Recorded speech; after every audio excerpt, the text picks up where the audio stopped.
গাজন ঐতিহ্যের সঙ্গে সম্প্রীতি, আনন্দের সঙ্গে সৌভ্রাতৃত্ব। ধর্মরাজের মাথা থেকে ঝরে পড়া আশীর্বাদী ফুল যেন শুধু ভক্তের হাতে নয়, পৌঁছে যায় গোটা সমাজের হৃদয়ে শান্তি, সম্প্রীতি আর সৌভ্রাতৃত্বের বার্তা হয়ে।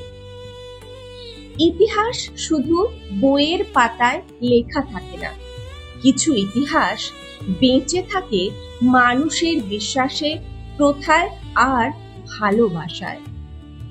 আর কিছু ইতিহাস প্রজন্মের পর প্রজন্ম ধরে মানুষ নিজের জীবনযাপনের মধ্য দিয়ে বয়ে নিয়ে চলে।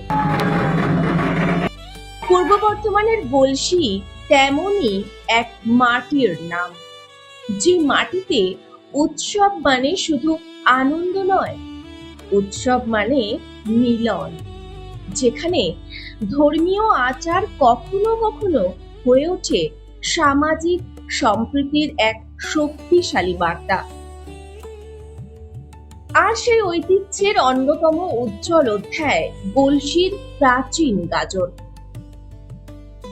গাজনের সঙ্গে জড়িয়ে রয়েছে বহু বছরের বিশ্বাস, আবেগ এবং মানুষের ভক্তি। এই উৎসবের অন্যতম প্রধান আকর্ষণ ধর্মরাজের গ্রাম পরিক্রমা। নির্দিষ্ট দিনে নিজের মন্দির থেকে বেরিয়ে গ্রাম পরিক্রমায় যান ধর্মরাজ। ভক্তদের ভিড়, ঢাকের বাদ্য, উলুধ্বনি আর ধর্মীয় আবহে মুখরিত হয়ে ওঠে গোটা এলাকা। কিন্তু এই পরিক্রমার মধ্যেই রয়েছে এমন এক দৃশ্য যা গলসির গাজনকে অন্য অনেক উৎসবের থেকে আলাদা করে দেয়। মসজিদের দেওয়াল ঘেঁষা চাতালে ধর্মরাজের পূজিত হওয়ার প্রাচীন প্রথা। ভাবুন তো, একজন দেবতা তাঁর ভক্তদের নিয়ে পৌঁছে যাচ্ছেন এমন এক স্থানে যা অন্য একটি ধর্মের মানুষের উপাসনা স্থল। সেখানে নেই বিভেদের দেওয়াল, নেই প্রশ্ন কে কোন ধর্মের, আছে শুধু বিশ্বাস, শ্রদ্ধা আর মানুষের প্রতি মানুষের ভালোবাসা। প্রচলিত বিশ্বাস অনুযায়ী ধর্মরাজের মস্তক থেকে আশীর্বাদী ফুল পড়ে। ভক্তরা সেই ফুলকে আশীর্বাদ হিসেবে গ্রহণ করেন, আর সেই আশীর্বাদের মধ্য দিয়েই যেন ধর্মরাজ গোটা সমাজকে দেন শান্তি, মঙ্গল এবং সম্প্রীতির বার্তা। এ যেন এক প্রতীকী বার্তা, ঈশ্বরের কাছে মানুষই আগে। গলসির এই ঐতিহ্য শুধু একটি দিনের অনুষ্ঠান নয়, এমন একটি সংস্কৃতি যেখানে ছোট থেকে বড় সবাই এই উৎসবের সঙ্গে নিজেদের আবেগকে জড়িয়ে রেখেছেন। আর এই ধর্মীয় ঐতিহ্যের সঙ্গে অঙ্গাঙ্গিভাবে জড়িয়ে রয়েছে গর্গেশ্বর তলা। গলসির অন্যতম প্রধান প্রাচীন ধর্মীয় কেন্দ্র এই গর্গেশ্বর তলা। বিশ্বাস ও প্রথা অনুযায়ী এখান থেকেই দেবাদিদেব মহাদেব বানেশ্বর রূপে 5 দিনের জন্য মন্দির থেকে বের হন। 5 দিন ধরে চলে ধর্মীয় আচার, ভক্তি আর মানুষের সমাগম। তারপর নির্দিষ্ট নিয়ম ও রীতি মেনে আবার ফিরে আসে সেই পবিত্র পর্ব। অন্যদিকে শ্রাবণ মাসের শেষ সোমবার ও মঙ্গলবার ধর্মরাজও নিজের মন্দির থেকে বেরিয়ে গ্রাম পরিক্রমায় যান। সেই মুহূর্তে গলসির রাস্তাগুলো যেন হয়ে ওঠে এক বিশাল মিলন ক্ষেত্র। কারো হাতে পুজোর সামগ্রী, কারো চোখে ভক্তির জল, কারো কণ্ঠে প্রার্থনা, আর চারপাশে মানুষের একসঙ্গে চলার দৃশ্য। মানে বহুদিন ধরে, দীর্ঘদিন ধরে হচ্ছে, সামনে মানে সম্প্রীতি বজায় রেখে সমস্ত রকম জাতবাদ নির্বিশেষে সকলের মেলবন্ধনে এই পুজো। প্রত্যেকেই ধর্মরাজ গজ্ঞেশ্বর না ধর্মরাজ, যাই হোক, যেটা হচ্ছে যে আমাদের এখানে আমরা যেভাবে একসাথেই বসবাস করি, মানে মূল সম্প্রীতি বজায় রেখে হিন্দু, মুসলিম, শিখ, বৌদ্ধ, জৈন সর্বশেষে মানে যে যার ধর্ম যে যার পুজো সবার। ধর্মরাজের গাজনে প্রত্যেকেই কিন্তু উপস্থিত হয়, প্রত্যেকেই নিজের মতো করে আনন্দ উপভোগ করে। গাজনটা 9 দিন চলে, বহু যুগ ধরে হয়ে আসছে, মোটামুটি 400-500 বছর ধরে চলছে। ইতিহাস ওই মেলবন্ধন একই, 100%, 100%, শতকরা 100%ই সঠিক। গাদা গাদা আছে, নজির তো একটা দুটো নয়, এরকম গাদা গাদা আছে। মানুষকে বার্তা দেওয়ার মধ্যে সেরকম কিছু নেই, যেটা হচ্ছে কি সাধারণ মানুষ সবাই জানে যে এটা ধর্মরাজের গাজন। এই গাজন উপলক্ষে সবাই একসাথেই আমরা এক মিলিতভাবে আমরা এই গাজনটা করি। যদি একসাথে মিলিতভাবে না হতো তাহলে কিন্তু একই স্থানে মানে যেটা হচ্ছে আমাদের ধর্মরাজ আর একই পাশে মসজিদ হতো না, সবই ঢাকে, সবাই নাচে, সবাই কিন্তু এনজয় করে। ঠিক আছে, সাংস্কৃতিক অনুষ্ঠান সেরকম কিছু হয় না, কিন্তু মেলা বসে, বিভিন্ন জায়গায় মেলা বসে। আজকে সোমবার এবং মঙ্গলবার দুদিন খুব ঘটা করে আমাদের এখানে ধর্মরাজের হয়, গাজন হয়। সেই গাজন উপলক্ষে এটা ফুল পড়ার ব্যাপার থাকে।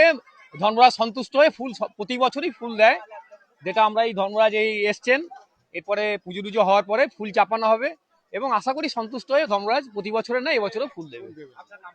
আমার নাম শ্যামসুন্দর মুখার্জি, গলসি, এটা মিরিকপাড়া, গলসি মিরিকপাড়া।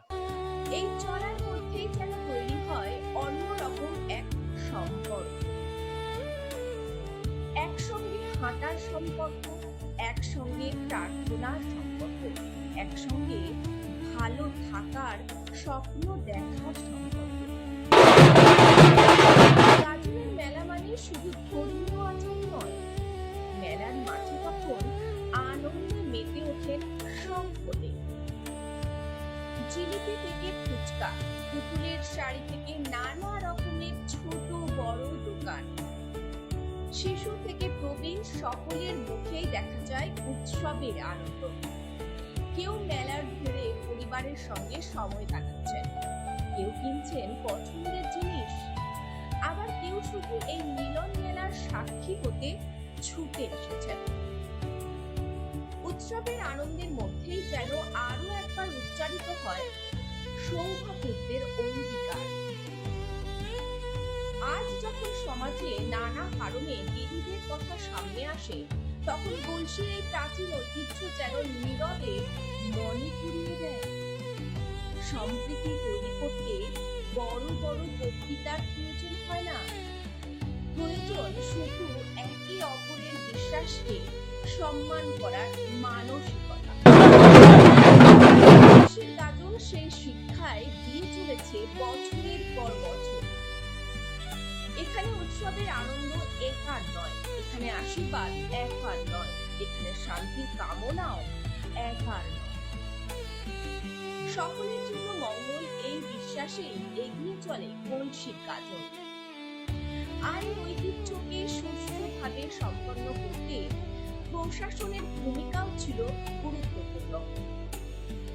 চলতি বছরে গলসি থানার ভারপ্রাপ্ত আধিকারিক কৃপাসুন্দর ঘোষ এবং গলসি থানার সাব ইন্সপেক্টর জয়দেবের নেতৃত্বে প্রশাসন ও পুলিশের নজরদারিতে উৎসবের নিরাপত্তা ও শৃঙ্খলা বজায় রাখা হয়।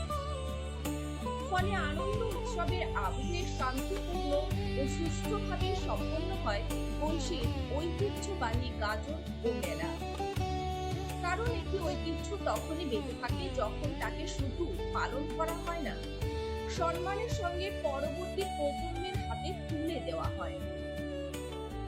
গলসির গাজন তাই আজও শুধু ধর্মরাজের উৎসব নয়, এটি গলসির মানুষের উৎসব, এটি ভালোবাসার উৎসব, এটি আনন্দের উৎসব, এটি মানবতার উৎসব এবং সর্বোপরি এটি সম্প্রীতির এক জীবন্ত বার্তা। ধর্মরাজের যাত্রার পথ মন্দির থেকে মসজিদ ছুঁয়ে যায়, আর মেলার মাঠে বহু পুরনো ঐতিহ্য বাবা ধর্মরাজ আর বাবা গজ্ঞেশ্বরের গাজন। এই গাজন আজ যে গাজন, আজকে বাবা ধর্মরাজের গাজন। বাবা মন্দির থেকে বাবা নিজের স্থানে যায়, আবার সারা রাত্রি গ্রাম ঘুরে আবার নিজের জায়গায় বাবা ফিরে আসে। এর জন্যে গাজনে তো মেলা বসে, প্রত্যেক বাড়ি মেলা বসে, এবারেও মেলা বসেছে। বসি গ্রামকে বাসীদেরকে জানায় আমাদের গাজন চলছে, আমাদের ধর্মরাজ গাজন। সেখানে সামনে মসজিদ আছে, তার পাশে আমাদের বাবা ধর্মরাজে পূজিত হয়। এটা মানুষের, আমাদের হিন্দু মুসলিম এখানে ভেদ কিছু নেই আমাদের। বলছি বাসিন্দারা খুব শান্তিতে আগে ছিল, মানে বিগত 10 বছর 15 বছর ছিল না, তার আগেও ছিল, এখন এবার তো আমাদের সরকার এসেছে, এখন আমরা সবাই ভাই ভাই। বিজয় ধারা গলসি মন্ডল প্রেসিডেন্ট। গলসির গাজন তাই শুধু একটি উৎসব নয়, এটি প্রজন্মের পর প্রজন্ম ধরে বয়ে চলা শান্তি, সম্প্রীতি আর সৌভ্রাতৃত্বের অঙ্গীকার। গলসি থেকে দেবাশিস বোসের প্রতিবেদন, রিপোর্ট 24 বাংলা।